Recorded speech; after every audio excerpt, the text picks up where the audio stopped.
Hello friends, BM digital dreams channel দেখার জন্য অনেক ধন্যবাদ। আজকে আবার একটা নতুন ভিডিও নিয়ে এসেছি। কীভাবে একটি ছেলের জীবনে সব কিছু হারিয়ে নিরাশ না হয়ে নিজের সফলতার স্বপ্নকে কীভাবে কাজে লাগায়। চলুন তাহলে শুরু করি। গল্পের নাম শূন্য থেকে সাফল্যের যাত্রা। শহরের এক ব্যস্ত মোড়ে ছিল জয়ের ব্যবসার দোকান। মাত্র ২৬ বছর বয়সে সে নিজের পরিশ্রমে একটি ছোট্ট ট্রেডিং কোম্পানি দাঁড় করেছিল। প্রথম দিকে ব্যবসা ভালোই চলছিল। সকালে দরজা খোলার পর থেকে রাত অবধি ক্রেতা, অর্ডার আর ফোন কলের ভিড় লেগেই থাকতো। জয়ের স্বপ্ন দেখতো, একদিন এই ব্যবসা এত বড় হবে, আমি আমার পরিবারকে সব সুখ দেব। কিন্তু জীবনের খেলা তো সবসময় মনের মতো চলে না। এক বছরই সব বদলে গেল। বাজারে হঠাৎ মন্দা নামলো। বড় বড় ক্লায়েন্টরা অর্ডার বন্ধ করে দিল। উপরন্তু এক বন্ধু, যার উপর জয় ভরসা করত, সেই ব্যবসার কিছু টাকা নিয়ে উধাও হয়ে গেল। একের পর এক ক্ষতি হতে হতে মাত্র কয়েক মাসের মধ্যে জয়ের কোম্পানি শূন্যে নেমে এলো। দোকান বন্ধ করতে হলো। ব্যাংকের ঋণ, ভাড়া, কর্মচারীর বেতন সব যেন পাহাড় হয়ে চেপে বসলো। বাড়ি ফিরলে বাবা চুপচাপ তাকিয়ে থাকতেন, মা চোখের জল লুকিয়ে ফেলতেন। গ্রামের বন্ধুরাও যেন মুখ ফিরিয়ে নিল। একদিন রাতের বারান্দায় বসে জয় আকাশের দিকে তাকিয়ে ফিসফিস করে বলল, আমার জীবন শেষ হয়ে গেল নাকি?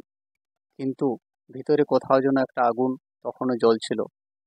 পরের দিন সকালে জয় নিজেকে বলল, হ্যাঁ, আমি হেরেছি, কিন্তু এই হারেই আমার শেষ নয়। এবার আমি এমনভাবে ফিরে আসবো যাতে সবাই দেখতে পায় জয় ফিরে এসেছে। সেই পুরনো সব অভিযোগ, দুঃখ, কষ্ট একপাশে সরিয়ে রাখলো। দিন রাত ভাবতে লাগলো, কোথায় ভুল হয়েছিল। ইন্টারনেট ঘেঁটে বিজনেস ট্রেন্ড, মার্কেটিং, নতুন পণ্যের আইডিয়া খুঁজতে লাগলো। জয় ঠিক করলো, এবার সে অনলাইন বিজনেস শুরু করবে। কারণ এতে দোকান ভাড়া নেই, অনেক কম মূলধনে শুরু করা যায়। 6 মাস পর পরিস্থিতি পাল্টাতে শুরু করলো। তার পণ্যের গুণগত মান ও সার্ভিস দেখে ক্রেতারা অন্যদেরও বলতে লাগলো।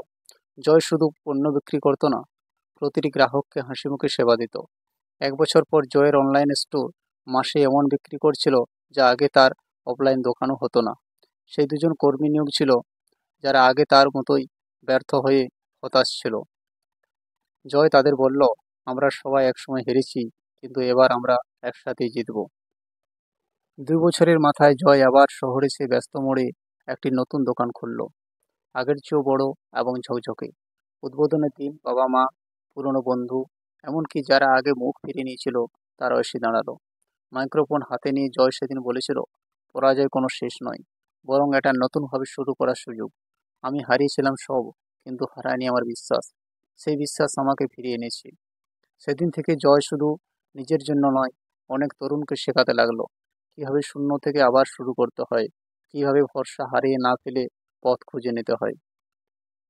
ভিডিওটি দেখার পর ভালো লাগলে অনুরোধ করব লাইক ও শেয়ার করার জন্য, এবং তার সাথে কমেন্টে আপনার মূল্যবান মতামত জানিয়ে আরও সুন্দর ভিডিও উপহার দেওয়ার জন্য সাপোর্ট করুন।